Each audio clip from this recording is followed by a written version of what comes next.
Hello there. On my Corbianth OWK3 CFX installed video, Nick wants to know what were some of what was the best plan for wiring and what were some of the major problems that I ran into. So to start out with, again, in that video, the biggest issue, and like I said in that video, was that I allowed myself to get into a rush. I didn't really look at things thoroughly to begin with, or come up with a good plan. One thing that I actually did to start out with was with my chassis, and this is the Goth 3 Designs Eco Chassis from the KR Saber Armory website. I wound up getting a second one when I completely redid everything, but I have the old original one here first. One of the things that I actually did, in my opinion, wrong first was I didn't really take a close look at the inner diameter here up on the other side of where the chassis was going to be. I thought that space was going to be too tight to do what I normally do, where I load the battery in this way and then just run my wires back to the recharge port. To start out with, I actually attempted to wire the recharge port with the battery in the chassis already and the recharge port already in. Now, this is a really tight space. You can see that I actually used my Dremel to widen this hole quite a bit.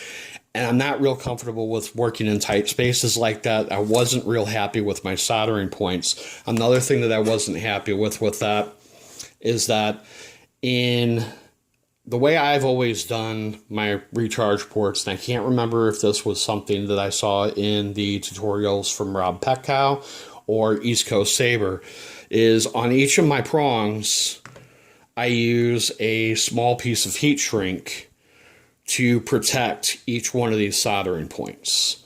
And then I also use a larger piece that goes around the entire thing. So when I actually went back and redid this, I pre-soldered my recharge port, fed the wires in through the wire channels, which are kind of hard to see from this end. You can see them a little bit better from this end right here. You've got the one channel there and that channel there. And what I did is I basically just took the wires first, fed them through, and then slowly worked the recharge port into its little slot, pulling the wires out through this side. That was the first thing that I feel I did wrong. I was much more comfortable with it when I went back and redid it this way. I took a closer look, saw I had plenty of room for some of the extra wires that would be hanging out the end of the chassis on this side, and it wouldn't pinch anything. The other thing that I actually did wrong too with this that I wasn't happy with, and why I replaced the chassis, is I went ahead and painted it. I got impatient, and I tried to speed up the drying process with my heat gun and kind of ruined the end of it. But that brings us to tip number 2. Now, this kind of depends on which OWK3 that you're getting. From what I understand, some of the newer runs have actually been fixed to where this isn't a problem. But with this one, which was the run from 2019, the speaker doesn't actually fit through this area right here. So what you wind up having to do is you have to feed the chassis in first, then connect the speaker, and then connect this. But the problem is it doesn't really give you full access to the recharge port. So, and like I said, I don't know if this is something that's been fixed with the newer OWK3s, if that inner diameter has been widened out enough for that.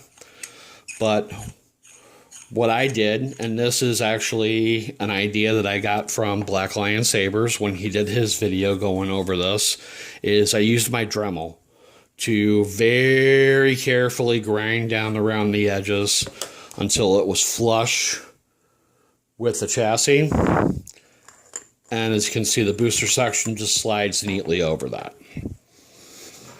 So really, as far as the wiring goes, that was really the big thing, was the battery.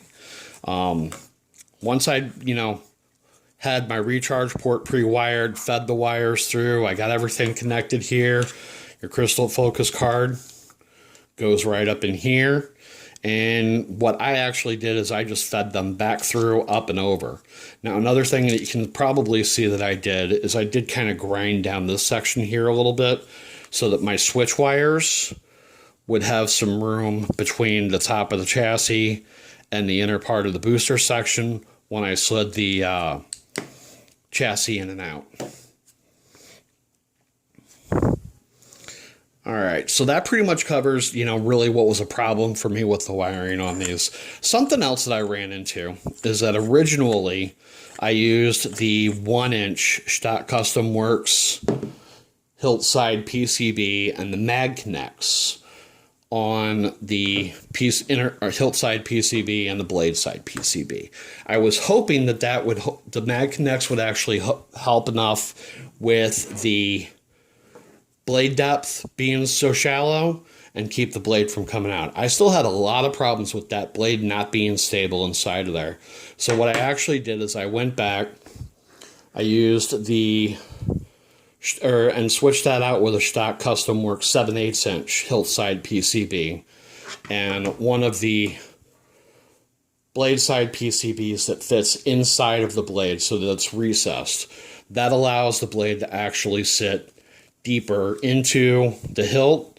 You tighten up the blade retention screw really good, and I don't have that problem with the blade being loose anymore. All right, so that's pretty much takes care of, my tips for installing the OWK3. Again, a lot of that is subject to any design, whether or not you're installing an older one from 2019 or if there's been any major changes to the design for the 2020s that are actually being sold by Corbanth now, or the ones that are being sold by Sabre Bay. I think those are all the same model. I do think that I heard that there's actually a recessed area inside the emitter where your hilt side PCB would actually fit, so it may not even be necessary to use the 7/8. You just fit that in there. But that's how it worked out for this one. Thanks for watching. If you have any questions or comments, please leave the comments below. If you enjoyed the video, hit that like button and subscribe if you haven't already. Thanks for watching. May the Force be with you.